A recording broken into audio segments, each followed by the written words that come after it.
बच्चों, आज हम देख रहे हैं कि वाक्यों को शुद्ध करना कैसे सीखें। वाक्यों को शुद्ध करने के लिए कुछ नियम है जो मैं यहाँ पे बताने जा रही हूँ। आप ध्यान से देखें, बिना स्किप किए देखें, क्योंकि इस तरह की छोटी छोटी बातें, बारीकियां जो भाषा से रिलेटेड है वो मैं बताती रहती हूँ। इसलिए जल्दी से सब्सक्राइब कर दें, लाइक कर दें और कमेंट करके मुझे जरूर बताएं कि आपके पास कोई और प्रश्न है जो आपको समझ में नहीं आ रहा। आप कमेंट बॉक्स में लिख के जरूर बताएं और मुझे ये बताएं कि आपको ये वाक्य शुद्ध करना कितना समझ आया।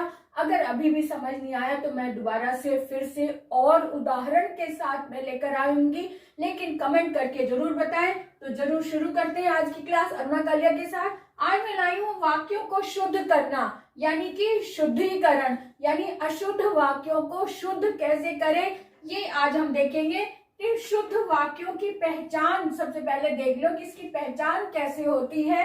अब ये वाक्य, ये मैंने नियम लिखा है कि सबसे पहले कर्ता और अंत में क्रिया आती है। इसकी ये पहचान है कि वाक्य जब भी होगा, जब भी आपके सामने वाक्य आएगा, तब आप देखेंगे कि अगर सबसे पहले कर्ता आया हुआ है और लास्ट में क्रिया है, ये वाक्य सही है यहाँ तक।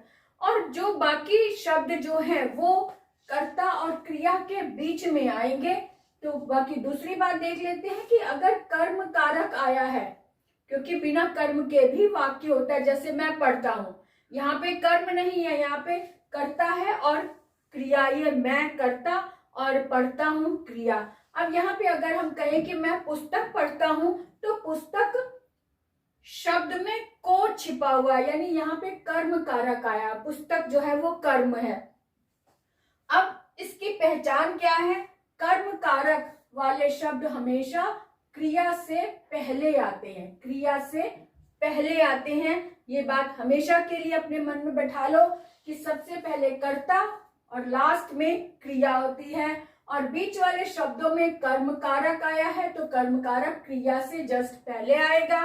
तीसरी बात ये कि यदि वाक्य में दो कर्म आए हैं, यदि वाक्य में दो कर्म आए हैं, तब पहले गौण कर्म होगा, यानी जो छोटा कर्म होगा, सेकंड नंबर पे जो कर्म होगा वो पहले होगा, और मुख्य कर्म जो है वो क्रिया के बाद, यानी मुख्य कर्म जो है गौण के बाद आएगा और क्रिया से जस्ट पहले आएगा। जैसे उदाहरण के लिए, दादी जी बच्चे को कहानी सुनाती हैं। अब दादी जी कहानी सुनाती हैं, ये एक वाक्य हो गया। अब बच्चे को, अगर बच्चे को शब्द नहीं भी लगाएंगे तब भी वाक्य पूरा है, यानी मुख्य कारक कौन सा हुआ? कहानी, और मुख्य कर्म है यानी, और बच्चे को ये दो कर्म हो गए, तो बच्चे को ये गौण है और मुख्य कर्म जो है वो कहानी है। इसलिए दादी जी बच्चे को कहानी सुनाती हैं। सुनाना क्रिया है, क्रिया से जस्ट पहले मुख्य क्रिया आई कहानी। तो ये पहचान कर लो कि मुख्य क्रिया से पहले हमेशा मुख्य कारक आता है, और कारक, मुख्य कारक से पहले जो भी कारक एक और यानी कि दूसरा कारक आया है वो गौण कारक होता है। और चौथी बात ये देख लो कि विशेषण हमेशा विशेष से पहले, विशेषण शब्द संज्ञा सर्वनाम की विशेषता बताने वाले शब्द विशेषण कहलाता है, यानी जैसा कि अच्छा बालक। अब बालक विशेष हुआ, विशेष की विशेषता बताने वाला शब्द है अच्छा, तो अच्छा बालक हमेशा ही विशेषण गुण बताने वाले शब्द पहले आते हैं और बाद में संज्ञा या सर्वनाम आता है। तो ये एक पहचान हो गई कि विशेषण शब्द हमेशा विशेष से पहले आते हैं, और क्रिया विशेषण और क्रिया विशेषण वाले शब्द जो है वो क्रिया से पहले आते हैं। जैसे कि तेज तेज दौड़ना, धीरे धीरे चलना, है ना, या फिर ऊंची आवाज में गाना। तो गाना क्रिया है, चलना क्रिया है। इससे पहले जो शब्द आए हैं वो क्रिया की विशेषता बता रहे हैं, यानी कैसे गाया जा रहा है? ऊंची आवाज में। कैसे चला जा रहा है? धीरे धीरे। तो क्रिया की विशेषता बताने वाले शब्द जो क्रिया विशेषण जिनको बोलते हैं वो क्रिया से जस्ट पहले आते हैं। ये भी पहचान अपने दिमाग में रख लो। इस तरह के वाक्य अगर आए हुए हैं, इस क्रमों में अगर वाक्य आया हुआ है, क्रम का ध्यान रखते हुए अगर आप ध्यान रखेंगे, वाक्य कभी भी गलत नहीं होगा। आप हमेशा एक नजर में पहचान लेंगे कि सही वाक्य कौन सा है और गलत वाक्य कौन सा है।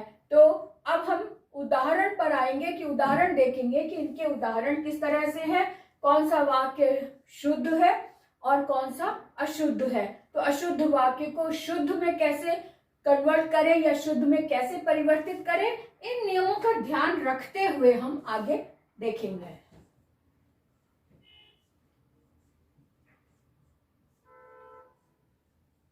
है ना। तो मेधावी छात्र जो है यहाँ पे ये कर्ता के रूप में छात्र आया है ना, लेकिन छात्र विशेष्य है तो विशेष्य से पहले उसकी विशेषण मेधावी विशेषण हो गया ना, तो छात्र से जस्ट पहले मेधावी आ गया, ये बिल्कुल सही हो गया, ये विशेषण हो गया है ना, ये विशेषण हो गया और ये विशेष्य हो गया।